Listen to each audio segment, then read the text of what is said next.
Okay, hi everybody. Thank you so much for joining us today. We are going to be talking about machine learning security with CalypsoAI expert Anthony Mensier. Thank you so much for coming today, Anthony. Anthony is CalypsoAI's senior product manager, and we just wanted to get him to the forefront of this conversation about ML security because you're an expert, because you understand the technology, and there are so many people out there from so many different industries, and especially on the leadership level, that they need to understand this technology to understand why they need to protect themselves against this new landscape of vulnerabilities that's adapting every single day, and evolving so quickly. So let's kick off the conversation. And I'd love to ask you, Anthony, one, I'd love for you to introduce yourself. And then I would love to know, what are the fundamental LLM risks that CISOs need to consider right now?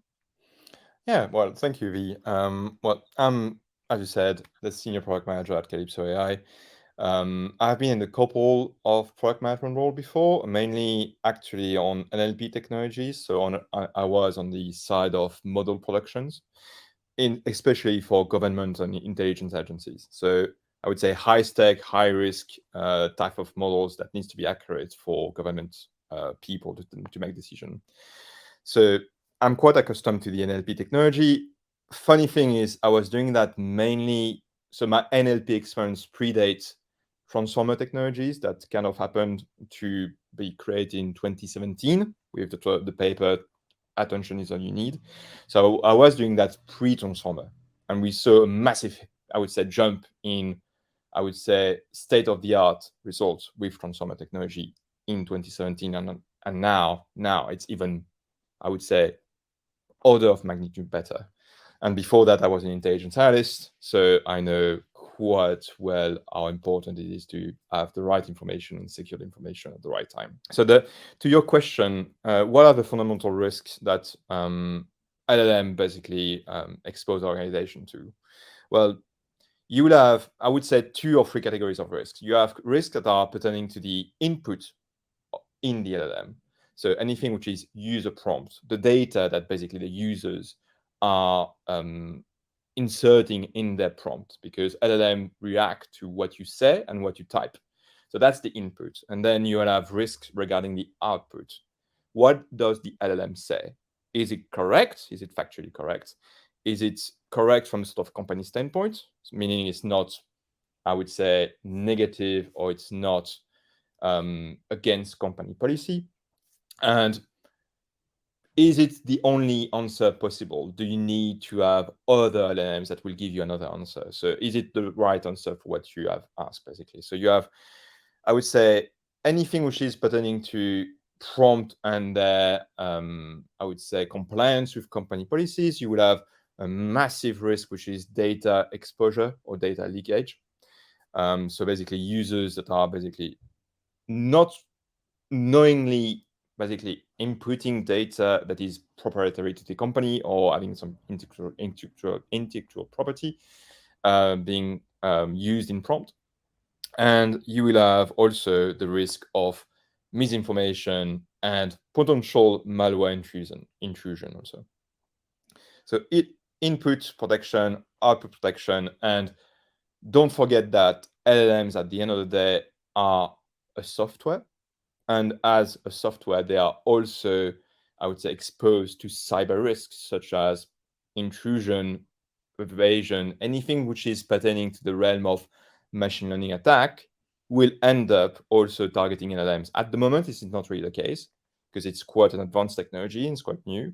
But we should not forget that at the end of the day, it is a software, and therefore, as a software, it's also vulnerable to this sort of traditional cyber attack. Awesome. Thank you so much for answering that so in depth. I definitely agree that those are sort of the main things that people really need to be concerned about when they're using these technologies, especially when they're implementing them at such a large scale within organizations and companies. So, can you provide? You went kind of into it. You stole the words right out of my mouth when it comes to like what different kind of things are a result of organizations' data become exposed when using LLMs. But what are some of those like societal and like tangible like affects that can happen as well, not just from a technical standpoint? Well, that's a great question. So I would say, when it comes to that, you would have, I would say, that the LLMs are a sort of new paradigm for security just because they are extremely easy to access and extremely easy to use, and everyone can use it. So, by definition, the risks that you had when it comes to, for example, code or application development, which is cyber risk when you are a piece of code which is not secured, for example, will be multiplied. Why? Because users that were not used to code or to coding now have the possibility of a machine coding for them. So they have an idea. They don't know how to implement the idea from a sort of code perspective. They can ask the machine will actually output a code for them. However, these person being non-engineers, people not engineering trained, they don't have the training for quality insurance, for risk exposure training, and also mitigation, or even some basic code error handling kind of mechanism. So suddenly you had a small percentage of the population that were engineers that could actually just create code and deploy code. And these engineers being the best at they are, they also can make mistake, but it was contained to a small percentage of the population. Suddenly, via LLMs, this percentage of the population is increasing massively. So the threat surface is also increasing. So suddenly you will have way more exposure to cyber risk just by this fact. After that, you will have the traditional use cases of people that want to use LLM for what they are extremely good at, which is, for example, content creation. So people will spend less and less time trying to figure out how to write an email to a customer, to an investor. They know that this email needs to be high quality and very well written. Well, LLM are trained for that. They are amazing at generating content which looks good. Like, come on, they can even output a poem which sounds Shakespearean with some, I would say, other tunes such as like jazz or rap onto it. Also, it's extremely advanced in terms of technology. So they will use it to write emails. They will use it to write presentation. They will also use it, as I said, to generate code. In these three cases, what do you do? Well, you want to write an email, you have to basically create a prompt and you have to have a topic of this prompt. Well, it's guaranteed that in this prompt, you will expose some company objectives because in an email, you are either asking or you are saying, but you are also, if you're in a corporate context, you will give away some information by definition. You will give away maybe some company intellectual property. If it's an email to a colleague or to your superior, you will mention a name of a project or the detail of a project to be summarized. You will send that to your boss. That sounds, I would say, extremely useful. However, you need to be aware that anything that you are typing onto a public-facing LLM, such as OpenAI GPT-4, ChatGPT, or Cohere, AI 21, these information goes straight to these companies. So OpenAI will log your prompt, the answers, in order to retrain the model. But if I was OpenAI, I could actually gain a lot of business intelligence for everyone using my models. Let's take a company, a major bank. You would just need to filter the users by domain name and then apply some sentiment modeling, some topic extraction, and suddenly all your company thoughts and psychology and psyche would be exposed to this company. Come on, that's quite a risk. The same way that you would have leakage of intellectual property. Just that, for me, is a massive risk. Data loss protection features to basically secure an LLM needs to be at the forefront of the CISO's mind. Then that's one of the example. The other examples is just typically using LLMs for fact checking or verification of the information. Well, most of the time they will output a very interesting answer and it will be correct, but sometimes they will also what we call hallucinate. So they will make a fact. The problem with LLMs is they are generating AI, generative AI. They are not sentient or cognizant, as some people say. They don't really care about if the information is right or wrong. They are just guessing the next words. So they will not tell you that they don't know. They will just output an answer, even if the answer is wrong. So just that is also a risk. Like verify the information that LLM are basically outputting to you, because otherwise you could make a decision based on wrong information, and you would have been better probably just check that onto a search engine in the first place. Absolutely. And I really want to talk about one of the things you mentioned, which was the fact that It's not sentient. It is just programmed to guess what's going to be said next, and it just does it so confidently, and it has instilled such a confidence in so many people because a lot of it when it comes to summarization, you get something quickly and you get what you needed out of it. But what doesn't exist is those proprietary controls that are going to regulate, what ultimately ends up in this ecosphere that's not tangible at all. And so many companies when it comes to whether you're in the financial industry, whether you need to be worried about like client trust and like client protection, it's those industries that are extremely at risk of losing trade secrets, which is oftentimes their competitive edge. So thank you so much for describing and really outlining and detailing what these people actually need to be worried about and why we need to move past this confidence, which I think so many people have, especially when it comes to ethical AI. So many questions have been being raised about like where do we go with this tech? It exists, it's here. And I would love to get your opinion on that as well. Like what are the next steps in terms of this technological use and how it can still help companies, but how it can help companies safely. Yeah, so that's a very interesting question, and they in with every, I would say, game-changing technologies, you have a lot of buzz where everyone is on it just to play with it, and you will have people that are doing amazing things, such as creating poems or sort of things. But to be honest, from a sort of corporate perspective or a public organization perspective, these sort of use cases are fun, but they're not really useful. So the next question that you have is, how do you use these LLMs into workflows for different personas, right? So how do these technology really help people doing their job better, accelerating most of the time what they are doing? Some may say replacing them. I would say it's not replacing them. It will create new opportunities, such as, for example, the steam engine create new opportunities. Every technological leap obviously retire a certain category of jobs, but create also. It's basically creative destruction. Um, so to your answer to your question, the I think the main question that we need to ask ourselves is, going forward, what are the workflows that will use LLMs, and that will inform what we need to do in terms of securing this basically usage. Because if we know what people will use the LLM for, we can actually tailor some security solution to this specific usage. So you have to imagine that we are developing at Calypso our moderator product. This moderator product is a security, I would say, interface onto multiple LLMs. But you have to imagine that it's like the different layers of an onion in some ways. You will have, I would say, a sort of generic umbrella of security measures.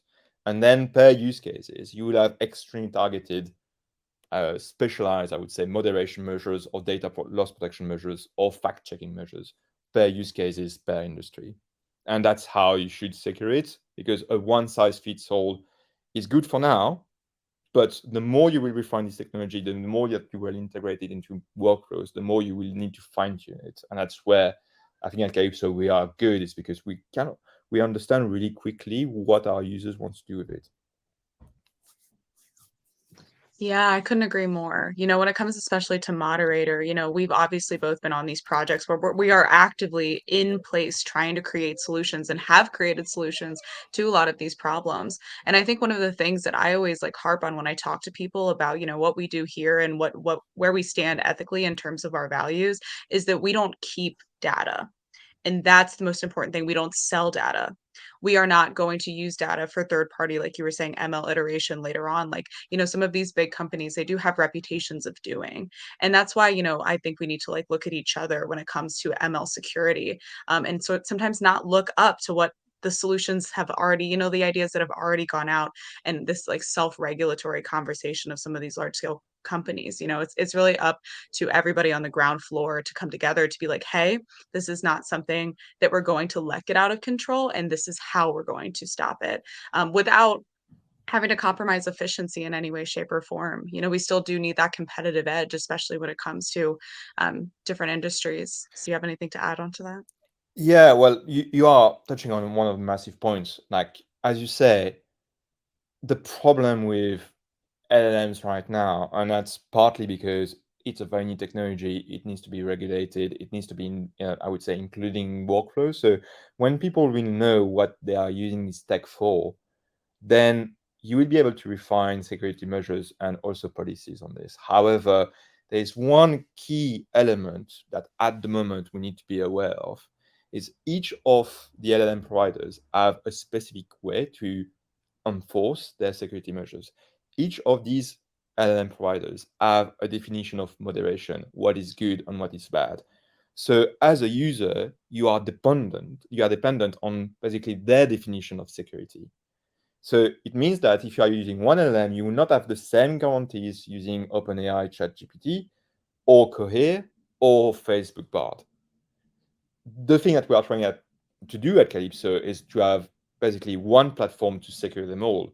When you are using a product, as you say, we are very clear that we are not actually keeping data, we are not analyzing data, we're not doing anything like that.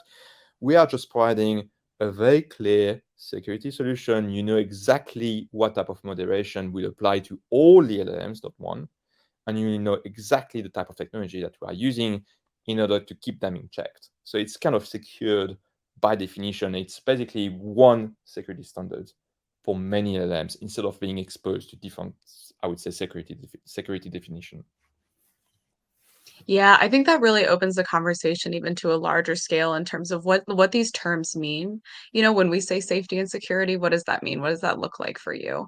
And when you are working with companies on the ground floor that can tell you, hey, this is exactly what it means. This is exactly what the interface does. And we can be prompt about that. And then we can also like constantly stay engaged with these clientele about how their technology is being used and how it can continue to be used in a safe way. I think that's a huge advantage that we have in this space. Yeah, and it's coming back to one platform to secure them all. Again, we are not defining the standards. Our customer will. Our customer will define what their workforce can do, cannot do with LLMs according to their own policy. So we are just providing the tool for them to do that. And you know me, V, I'm really concerned about LLM security. I think it's an amazing tool. It could be a sort of it's basically I would say the catchphrase that I'm always use, like the road to hell is paved with good attention. You can use this technology for good, and suddenly you will leak data. That Samsung actually got exposed to a massive data leak in April. It was like they leaked, I would say, extremely secret source code, some strategy documents, and also some emails that employees wanted to summarize. So first, massive data leak, exposure of, I would say, company IP. Second, because of that, first they were thinking of reviewing what has been done, reviewing the actions, and probably limiting what their employees could actually do with LLMs. But now, actually, as of this week, Samsung has decided to ban the use of LLMs within the organization. So I would say in that situation, it's really a shame because you should not need to have a complete ban on a technology that could be game changing, but you should be able to fine tune this technology to what you allow your employee to do with it. And that's where we want to be as a company, and that's where we hope the security industry will be. Is it's not about defining security for our customer, it's to allow our customers to define their own security. So when they are using LLMs, they know that they are using the LLMs and they know that they are securing them according to their own policy. I sounds like a I sound like a broken record, but it's really important to me that we are not a big brother. We are not defining what people should read, should do, or should not do. These are the organization in coordination with their employees also in order to build new policy. Absolutely. And with that mindset, you can adopt a global strategy. When you remove yourself from trying to be the enforcer in a way of what things look like for other people, that opens up the conversation to actually listen to what people need when it comes to their ML security and maybe some things that they don't need. And that's what's really important is fine tuning it and making sure that it is agnostic and it's LLM agnostic, and then we can implement this in whatever way, in whatever shape that is necessary without telling them what to do or telling them what's right for them. Ye- Um, Indeed, yeah, indeed. Yeah. yeah, absolutely. I love the one thing that you mentioned. You were like, me, this is something that you were saying that you were really concerned about. And I just like, I couldn't relate more. I think there are extreme societal impacts of this technology. It's something that keeps me up every single day. It's the reason I do the work that I do, and it's because I know that this technology will continue to improve and it will continue to be used. But what we need to do is make sure we have the right people that are making decisions about how it gets used, and then we are listening and we are engaging everybody into these conversations. What I would like also to make as a point is Calypso will provide a service or provide a software, but we are also trying to provide education. So we are talking to standards organization, we are talking to customers, and most of the time, I would say customers have an idea of what LLMs are and what they can do, but they are obviously focused on what the organization can do with them. However, there is a point of, you know, we really need to educate people onto what this technology is and what it is not.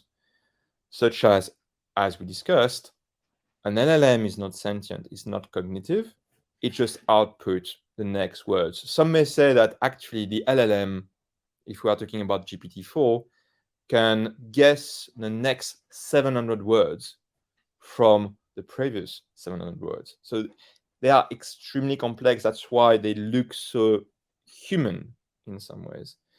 But if you really understand that at the end of the day, even if these machine can pass hands-on the Turing test very quickly, they can pass medical exam, they can pass law exams, that's fine. They are not sentient. So at the end of the day, they don't care if the information is right, they don't care if the information is wrong, they don't care if you are exposing yourself to data loss or data leakage, and they don't care if the code that they are outputting is right or wrong.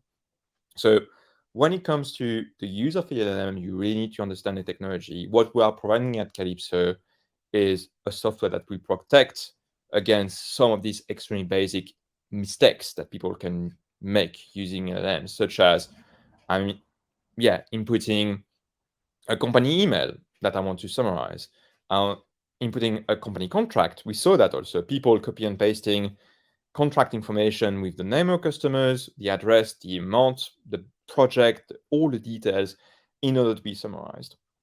People are also looking at using LLMs to generate code. In all these scenarios, our we call that sensors, captors, or filters are basically detecting the type of data that you are basically inputting or creating within the LLM, but we are also listening to what the LLM is saying in order to fact check what it's doing also. So we have a lot of scanners at the moment that can actually detect if you are inputting some codes, if you are inputting something that sounds like a contract, something that sounds like proprietary information. We are very good at detecting also what we call PII, personal identifiable information. And we will ask users to basically remove this piece of information before it hits the LLM. So they will review their prompt before actually putting enter on their keyboard.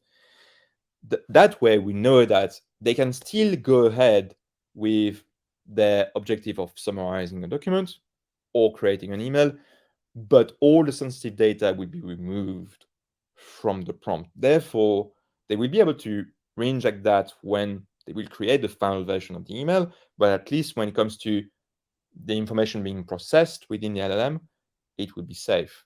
It will not contain any data leak or any intellectual property on some specific code. The same way we are securing the other way when we are securing the, I would say, the response of this, where an LLM will output some code, we'll check that the code is secured. Is it using the latest libraries? Is it not exposed to malware? Is the answer then the LLM is basically generating not toxic? Sometimes it's a very long document. You don't have time to basically check every line. You are using an LLM in order to accelerate your workflow. What is a guarantee that within, I don't know, a 5-paragraph answer, there is not 1 or 2 lines that will be toxic, that will contain racist content, or some, I would say, some sexist content, or some amalgamation? You don't know that. We are doing that for our users. Again, the goal is not to restrain usage, is to protect them. So we are raising flags. We are asking them to, I would say, modify their prompt. We are flagging some potential incorrect information at the LLM answer, and then it's up to the user to basically do whatever they want to do with the information that we give them according to their organization policy. Absolutely. And I love what you touched on about the education model. Like that's really the most important thing when we have conversations like this is I always like to tell people like, when you take like an education, a liberation through education model when it comes to technology, not only are you bolstering the overall literacy of everybody who's going to be using this, which is everybody with access to a computer and to the software is going to be using this. That is a lot of people. And because of that, I always another thing that I like to say too is this can be like a little bit of a controversial take, but I know people talk about singularity. And that's the moment in which we all these models they have completely and all these neural networks have transcended, complete human comprehension. And I tell people that I'm like, singularity is already here. When you have a majority of the conversation being had amongst, like you were saying, this very small group of people that can actually articulate and tell you what what the vulnerabilities and the weaknesses are of these technologies, then you have reached a societal point in which a vast majority of people don't understand the ramifications, don't understand the risks, and they're going ahead and they're using it because they've been made available publicly for model iteration. So bringing that back and like bringing that conversation back to centralizing the education and teaching people how to use these things and how to use these things safely is going to be pivotal going forward. I think, and that's again, we are a commercial company, so we are creating software for organization to use. But I think at Calypso we have a very strong ethic background or a sort of ethical mission where we want to educate people to basically use the LLM safely. I think what people do not realize is we are just at the start of this technology. As you say, we don't need to talk about artificial general intelligence. We don't need to talk about narrow intelligence. The point is, these technology appear human, talk like a human, can actually speak better than a human. We have also now AutoGPT, LangChains that can actually connect this technology to the web or to direct organizational workflow. So it means that you have suddenly a technology that can explain, analyze better than a human.